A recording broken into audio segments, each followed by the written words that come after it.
আমাদের রাজ্যে ৭৭টা MLA 18টা MP নেওয়া দল, সেই দলের নেতা শুভেন্দু অধিকারী, সে রাজভবনে গিয়ে রাজ্যপালের কোলে বসে কেন্দ্রীয় বাহিনীর বায়না করছিল। সে গিয়ে ওদিকে আদালতে গিয়ে অভিজিৎ গাঙ্গুলিদের কাছে তখন কেন্দ্রীয় বাহিনীর বায়না করছিল। আমরা এত মার খেয়ে এত রক্তাক্ত হয়েও আমরা কোনো কেন্দ্রীয় বাহিনীর মুখের দিকে তাকিয়ে থাকিনি।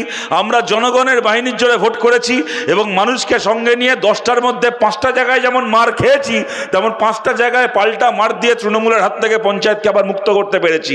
যে কাজ আমরা পঞ্চায়েতে করতে পেরেছি, সেই কাজ আরও ভালো করে যাতে আগামী দিনে করতে পারি, লড়াই করতে পারি, তার জন্য লোকসভায় আপনারা আমাদের পাশে থাকুন।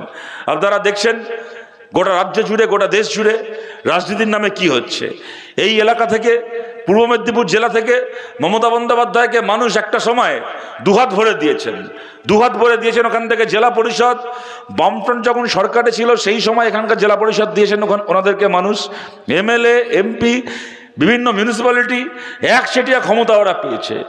একচেটিয়া ক্ষমতা পাওয়ার পরে যে মেদিনীপুর জেলার ঘরে ঘরে ছেলেমেয়েরা আগে টেট পরীক্ষায় বসতো, এসএসসি পরীক্ষায় বসতো, স্কুল মাস্টারির চাকরি করতো, এখন সেই জেলায় ছেলেমেয়েরা রাস্তায় বসে অনশন করছে, ধর্ণা দিচ্ছে।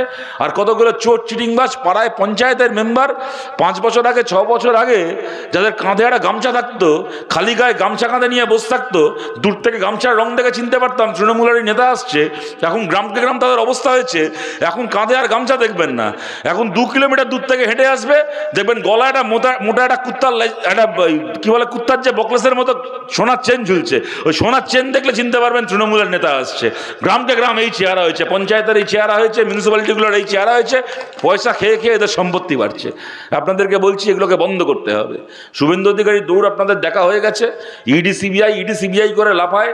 ঠিক করে যদি তদন্ত হতো, সবার আগে ওর বাড়িতে ইডি সিবিআই যাওয়ার কথা ছিল। তার বদলে সে আজকে বিজেপিতে বসে ইডি সিবিআইয়ের নাম করে কি করে, একটা চোরকে গ্রেপ্তার তো হয় না আমাদের রাজ্যে। মাঝখান থেকে তৃণমূল যে মিউনিসিপ্যালিটিগুলো চালাচ্ছে, তৃণমূল যে পঞ্চায়েতগুলো চালাচ্ছে, তাদের মাথাগুলোকে রাত্রিবেলা ফোন করে বলে, সব শুভেন্দুর পুরনো বন্ধু, একসঙ্গে দল করতো, তাদেরকে ফোন করে বলে তোমার কাছে মাস গেলে এই টাকা দিতে হবে, তার কাছ থেকে মাস গেলে ওই টাকা দিতে হবে, ওখানে ওই পেট্রোল পাম্পের লাইসেন্স আমার ওই লোককে বার করে দিতে হবে, সেইখানে মদের দোকানকে করে দিতে হবে, হাইওয়ে ধারে মদের দোকান বিয়ার বার বানিয়ে দিতে হবে, লাইসেন্স দিতে হবে আমার ওই লোককে, না হলে তোমার বাড়িতে ইডি পাঠিয়ে দেবো, তোমার বাড়িতে সিবিআই পাঠিয়ে দেবো। যে ইডি সিবিআই এর চোরগুলোকে গ্রেপ্তার করার কথা ছিল, তারা এখন আরো ভালো করে চুরি করার হাতিয়ার হয়ে গেছে এই শুভেন্দু অধিকারীর হাতে পড়ে।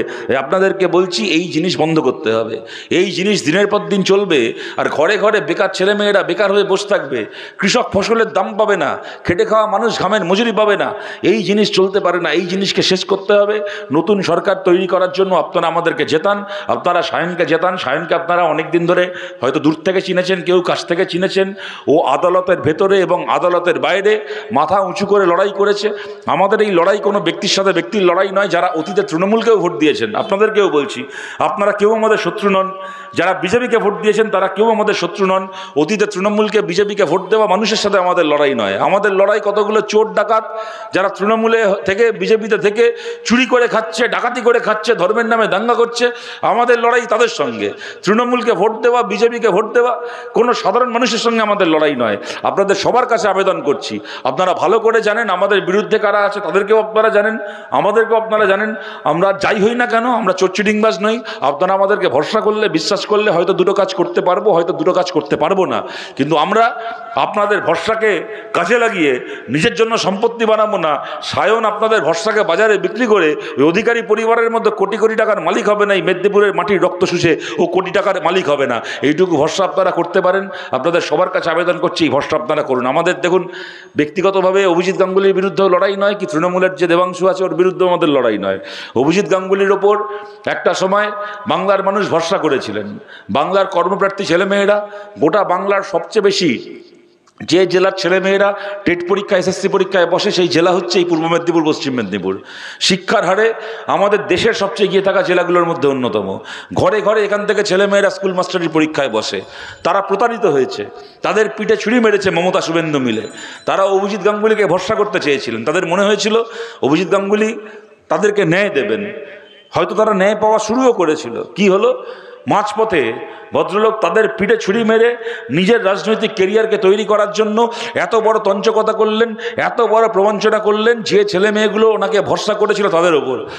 বলছেন যে আমাকে ভাইপো চ্যালেঞ্জ করেছে ওর বিরুদ্ধে ভোটে দাঁড়িয়ে দেখিয়ে দিতে, তাই আমিও চ্যালেঞ্জ গ্রহণ করেছি, আমি ভোটে লড়বো।